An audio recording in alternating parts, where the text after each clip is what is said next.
These are the 5 proven ways I've found to make your face look better in photos every single time. Hello and welcome. My name is Finn Badgley. I'm a commercial photographer, model, and all-around content creator. And it seems we can all be taking better photos of each other, especially in the age of Instagram. We're getting pretty good, but we can do so better in a way that is natural, feels natural, and just leans into the things that we're already having. I'm not talking about editing your skin, making it look all nice and porcelain-like. No, I'm talking about things that you can do that everyone does in all these ads and everything to look better naturally. No post-production required, nothing like that. The 5 main things we're going to talk about are your eyes, your jaw, your mouth, how to find your angle, and lastly and most importantly, authenticity. First off, the eyes. There's this thing, some call it the squinch, some call it the smize. Basically, it's the opposite of the deer in the headlights look. This is where you're just sitting there,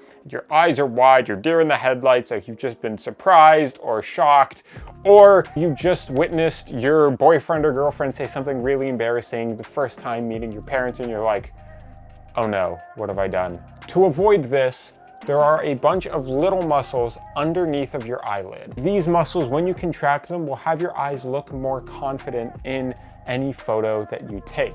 This isn't going to be a full squint. This isn't this kind of thing. That's not what we're going for here. This is actually the trick that movie stars use to get that classic Hollywood stare-off look. And what we're doing is we're just squinting just a little bit. They call this the squinch, they call this the smize. You're smiling with your eyes. It's a little mysterious. So that way, it's that mysterious look that Hollywood movie stars go off camera when they're thinking about something or they've just cracked the case and they're like, we need to do something about this. That's the look. So that's how you get that. Just to flex those little muscles underneath your eyes, and that'll show through more confident, calm, and collected every time. Jumping ahead, we're going to talk about the jaw. How to have a jawline that looks like it can cut glass in your photos, even if you don't have that. Naturally, the easiest ways to do this without exercising your jaw, without modifying any other thing, these are just quick ways that you can do it, is a technique called mewing, which is you put your tongue at the roof of your mouth with the tip of your tongue right behind your upper front teeth. And what that does is the skin that's down here, it just pulls that up a little bit, keeps it nice and tight there. I was doing this for years without even realizing what it was called or what it did until I went to do it. And then I realized, oh, that's just what I do. But if you're not used to it, just put your tongue up there and you can actually see it happen in real time. Now, the other way to do this is what you want to do is you want to move your forehead, or sometimes I'll say the nose, closer to the camera. This is especially important if you're taking a photo from straight on. What this looks like from the side is you're pushing your head out more. Now you don't want to go crazy. You don't want to be doing some stuff like this. That's way too far. But you're not going to be like this either, because that's going to get you given some double chin action. All you're going to do is just pull it forward a little bit. So much so that it's not even noticeable that you're doing so. But if I turn to the side right now, you can see I'm doing it a little bit, versus if I turn to the side, there's nothing happening here. So at one moment, at the next, it's just gonna emphasize the shadow a little bit here, make that more prominent, looking like you have a stronger jawline. Because at the end of the day, face shape is all just about highlights and shadows, and that's why people will use makeup for contouring and highlight and all that kind of stuff. It's to emphasize highlights, emphasize shadow, and give dimension. That's all dimension is just shadows showing up in places, and you can emphasize that without modifying anything. You're just bringing your head forward a little bit, and that's all you do. Number 3 on the list is your smile, your mouth. How to make your mouth look natural. Because I have chronic RBF. If you know what RBF stands for, well, then maybe you have it too. Some people have resting sad face, but you know what this means. And this is how you avoid that, because oftentimes if I'm just staring out a window or something, somebody will be like, are you okay? Are you mad? Are you upset? Like, what's going on?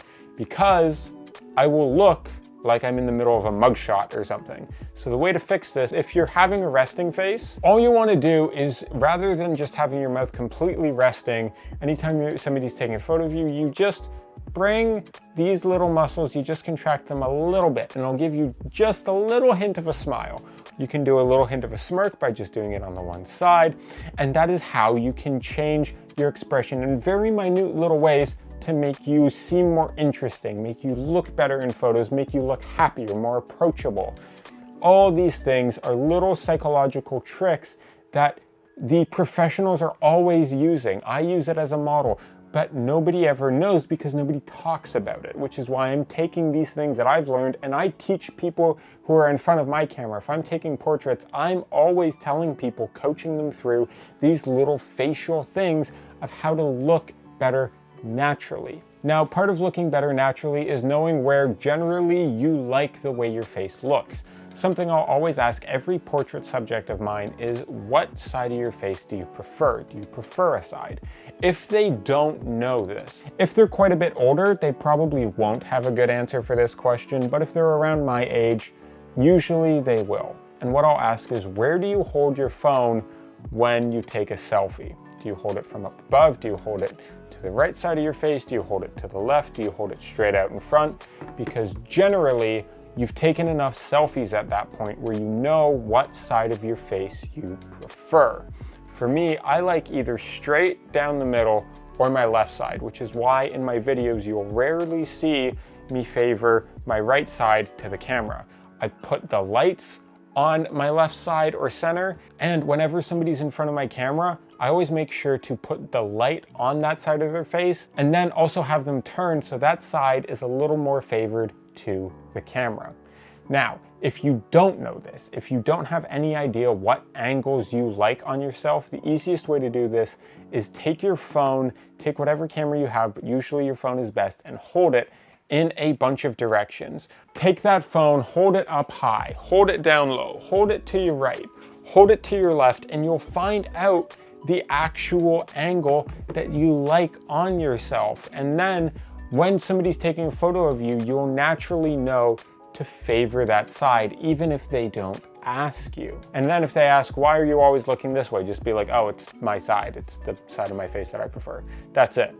And I love it when photographers ask me this. Models tend to love it when I ask them the question as well, because the worst thing you want to do is have an entire shoot with somebody only to realize that the side of their face that you are photographing is actually their bad side. So this is how you can find that out and then implement it into whenever you're taking a group photo and everybody's taking photos of you. If somebody's trying to take a candid of you and you see the camera come up and they're over here, then you just kind of go like this, and then you get that good side of your face in the photo, and then you'll like that photo of yourself better. Because at the end of the day, we all want to have good photos of ourselves. We all want to feel good about how we look in photos, and these are ways to consciously do that. Obviously, you may just want to look natural in any photo that's taken of you, but here's the thing. For me, that's never been the case. I have taken a lot of effort into looking effortless in photos. And these are all the tricks that I use subconsciously at this point. I've used them so much that they're just programmed into my brain where I don't think about it a whole lot, that I do so I look more natural in photos. It's the things that the naturals do to appear effortless. Meanwhile, there's actually a lot of effort that goes into it. And yes, it would be great to look amazing across the board all the time anyways, but unfortunately that's not always the case. For me, it certainly wasn't. And I'm a model, so. Now, number 5. This one may sound a little confusing, but it's arguably the most important, and that's authenticity. How to show up in a photo as who you are. This is what we talk about when we mean photogenic. This is what we talk about when you see somebody who, we all know these people. Every photo you see of them, it just seems to have that energy that this person has across their life. And you can feel that. You can feel it through the photo. So how do you get that? For one, it's about being confident in who you are and then showing that on camera. And if you're not used to this, having a trusted photographer photograph you is a great way to do so. For me, when photographing people, I like to develop a rapport, and sometimes it'll take me a short amount of time, sometimes it'll take me a long amount of time to break down people's walls to where they get comfortable and where they show up authentically. Because people will put up a front. People will put up a front in front of your camera. They'll either hide away or they'll try to like boast and all this kind of stuff and be overly confident.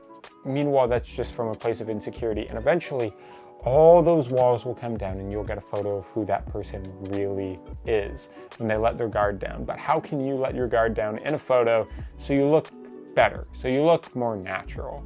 The way that I found to do this is simply take a lot of photos of yourself. And it'll feel weird at first. It's supposed to, because you're gonna be exposing certain parts that you may not like about yourself, and then you'll find the parts that you do like about yourself, and then you'll get comfortable with the way you look, the way you move, all of it. And then you'll become more confident, not only whenever somebody's taking photos of you, but also in everyday life, because you'll feel better about yourself. You'll have photos that you go, oh, I look really good here. I feel good about how I look. And then you'll save that or send it to your boyfriend, your girlfriend, your partner. They'll set it as their background. You'll send it to your family and they'll love it. It'll lead to better photos whenever you're on vacation. I think sometimes, especially in a generation where we're taking everything on our phones, sometimes we like to look back at our parents' photo album and there's all these great photos, but we want to have stuff like that in our lives. And we want to feel like we look good in them. So this is how you can do that. This is how I've managed to do that for me. And I've practiced all of this enough to where I don't have to think about it really anymore, but it's things that I still do regardless. And this is how I've managed to break it down, share it for you, so that way you can have better photos of yourself, you can feel better about yourself, and you can be more confident. Because so often I think people think of how they should look in a photo, how they're supposed to look, or they'll try to hide away parts of themselves. But that big piece about authenticity, when that comes through, that's how you get genuine photos of people where they actually look good. They look relaxed. Sometimes you gotta shake it out, the nerves, whatever. But it's how you get those really, really good photos. And some people have practiced this more and seem like naturals, and some people haven't. And that's okay, because at the end of the day, this is a learning process, and it took me a while to learn, but hopefully through these techniques, it won't take you as long. Subscribe if you haven't already, hit the bell to be notified for all future videos. Work hard, rest often, and as always, my friends, I will see you on the next one.